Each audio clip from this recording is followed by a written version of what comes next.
రాష్ట్రపతి ద్రౌపది ముర్ముతో ప్రధానమంత్రి నరేంద్ర మోదీ సమావేశమయ్యారు. ఢిల్లీలోని రాష్ట్రపతి భవన్లో ఈ భేటీ జరిగింది. పద్మ అవార్డుల ప్రధానోత్సవ కార్యక్రమం ముగిసిన వెంటనే ఈ భేటీ జరగడం ప్రాధాన్యత సంతరించుకుంది. కేంద్ర మంత్రివర్గ పునర్వ్యవస్థీకరణ జరగవచ్చనే ఊహాగానాల నడుమ ఈ సమావేశం జరగడంతో రాజకీయ వర్గాల్లో ఆసక్తి నెలకొంది. తాజాగా కేరళ బీజేపీ నేత జార్జ్ కురియన్ కేంద్ర సహాయ మంత్రి పదవికి రాజీనామా చేశారు. దీనికి రాష్ట్రపతి కూడా ఆమోదం తెలిపారు. ఈ పరిణామంతో కేంద్ర మంత్రివర్గ పునర్వ్యవస్థీకరణపై ఊహాగానాలు మొదలయ్యాయి. ఇటీవల పలువురు కేంద్ర మంత్రులకు వారి రాష్ట్రాల్లో పార్టీ బాధ్యతలను అప్పగించడం సైతం దీనికి మరింత బలం చేకూరింది. మరింత సమాచారం మా ప్రతినిధి గోపి అందిస్తారు. వీరి భేటీకి సంబంధించి గోపి.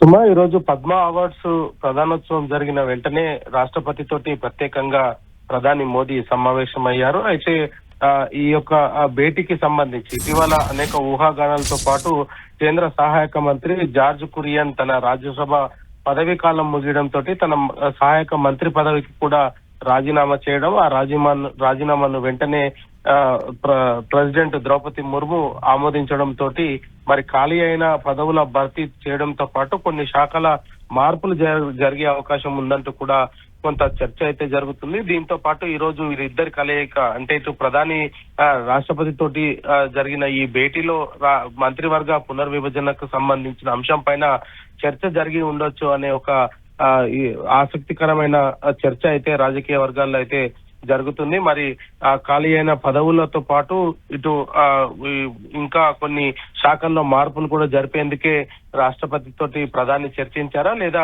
కేవలం పద్మ అవార్డ్స్ ప్రదానానికి సంబంధించిన అంశం పైన ఇరువురు మధ్య చర్చ జరిగిందన్న దానిపైన కూడా భిన్నమైన వాదనలు అయితే వినిపిస్తున్నాయి. ఇటీవల జరుగుతున్న పరిణామాలన్నీ కూడా ఇటు ఏదైతే బీహార్ ముఖ్యమంత్రి రాజ్యసభకు రావడము నితీష్ కుమార్ తో పాటు అదే విధంగా ఇటు పంజాబ్ కు సంబంధించిన ఆమ్ ఆద్మీ పార్టీ నేతలు కూడా ఇటు బీజేపీలో చేరడంతో పాటు ఇటు వెస్ట్ బెంగాల్ కి సంబంధించిన కొంతమంది రాజ్యసభ సభ్యులు కూడా బీజేపీలో చేరడంతో వీటన్నిటికీ సంబంధించి కూడా కొన్ని కీలకమైన పదవులతో పాటు సహాయక మంత్రి పదవులను కూడా వాళ్ళందరికీ కూడా ఇప్పటికే బీజేపీ అధిష్టానం మాట ఇచ్చిన పరిస్థితి ఉంది. మరి వీటన్నిటి నేపథ్యంలోనే రాష్ట్రపతి ద్రౌపది ముర్ము తోటి ఈ భేటీకి సంబంధించిన అంశంపైన చర్చ జరిగిందన్న వాదన అయితే ప్రస్తుతానికి వినిపిస్తుంది. మరి రేపు కేంద్ర కేబినెట్ సమావేశం ఉండడము, ఆ సమావేశానికి ఒక్కరోజు ముందుగానే ప్రధాని రాష్ట్రపతి తోటి భేటీ అవడం వెనకాల రాష్ట్రపతితో పాటు ఇటు ఈ యొక్క కేంద్ర కేబినెట్ విస్తరణ జరిగే అవకాశాలు ఉన్నాయన్న వార్త మాత్రం వినిపిస్తుంది. సుమా, థ్యాంక్ యూ గోపి.